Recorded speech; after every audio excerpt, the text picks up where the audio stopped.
एक छोटा सा बेसमेंट, एक गरीब फैमिली और एक अमीर घर। ये कहानी है चालाकी, झूठ और उस ग्रीड की जिसकी कीमत सिर्फ खून से चुकाई जा सकती है। ये है पैरासाइट। किम फैमिली का गरीब घर। फिल्म की शुरुआत होती है एक छोटी सी आधे बेसमेंट वाले घर से जो सोल के एक गरीब मोहल्ले में है। किम फैमिली पापा कीतेक, मम्मी चुंग सूक, बेटा कीवू और बेटी कीजोंग गरीबी में जी रहे होते हैं। ये लोग पिज्जा बॉक्सेस फोल्ड करके थोड़ा पैसा कमाते हैं। वाईफाई भी पड़ोसी से चुरा के चलाते हैं और उनके घर के सामने एक शराबी रोज आके बाथरूम करता है। जब गली में फ्री पेस्टिसाइड स्प्रे होता है तो ये लोग अपने विंडोज खोलकर अपने घर को फ्री में फ्यूमिगेट कर लेते हैं। तभी कीवू का दोस्त मिन ह्युक आता है जो एक लकी रॉक गिफ्ट करता है जो सपोजिडली धन लाता है। वो कीवू को एक रिच फैमिली पार्क फैमिली के घर ट्यूटरिंग जॉब ऑफर करता है। यही मोमेंट से कहानी की चाल बदलती है। कीवू ट्यूटरिंग के लिए रेडी होता है लेकिन उसके पास कॉलेज डिग्री नहीं होती। तब उसकी बहन कीजोंग जो एक टैलेंटेड आर्टिस्ट और थोड़ी कॉन आर्टिस्ट भी है, फेक यूनिवर्सिटी डॉक्यूमेंट्स बना देती है। फैमिली इस झूठ को सर्वाइवल का जरिया मानता है। कीवू अब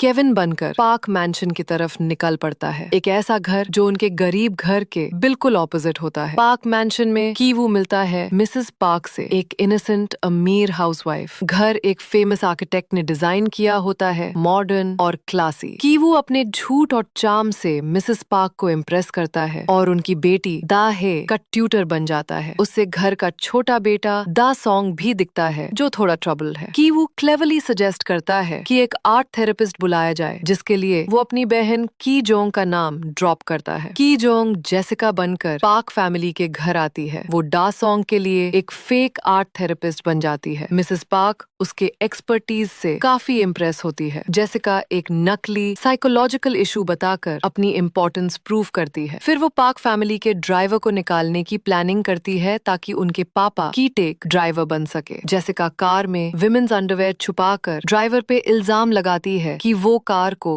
गलत काम के लिए यूज करता है। मिसेस पार्क बिना किसी चेक के उस ड्राइवर को निकाल देती है। फिर कीटेक एक रेकमेंडेड ड्राइवर बनकर आता है और नौकरी मिल जाती है। ये सीन दिखाता है कि किम फैमिली कितनी स्मार्ट और रूथलेस हो सकती है। अब लास्ट स्टेप है पुरानी हाउसकीपर मून गुआंग को हटाना। कीजोंग उसे पीच एलर्जी का यूज करके एक ड्रामा क्रिएट करती है जैसे उसे टीबी हो। हॉट सॉस यूज करके एक टिश्यू में खून दिखाया जाता है। डर के मारे मिसेस पार्क उससे निकाल देती है और चुंग सुक किम की मम्मी नए हाउसकीपर बन जाती है। अब पूरा किम फैमिली पार्क के घर में घुस चुका है बिना किसी को पता चले। जब पार्क फैमिली कैंपिंग पे जाती है, किम फैमिली मैंशन में एंजॉय करती है, महंगा वाइन पीती है, सोफा पे लेती है और अमीरी का मजा लेती है। ये मोमेंट फनी भी है और थोड़ा इमोशनल भी, पर उनका एक ख्वाब टूटता है जब एक जोर की बारिश होती है और किसी ने दरवाजा पे नॉक किया। पुरानी हाउसकीपर मून गुआंग लौट के आती है और कहती है कि उसने कुछ बेसमेंट में छोड़ा है। जब उसे अंदर लिया जाता है तो वो एक सीक्रेट बंकर दिखाती है जहां उसका हस्बैंड गुनसाए छुपा होता है लोन शार्क से बचने के लिए। जब मून गुआंग को किम फैमिली का राज पता चलता है तो वो धमकी देती है कि सब एक्सपोज कर देगी। एक इंटेंस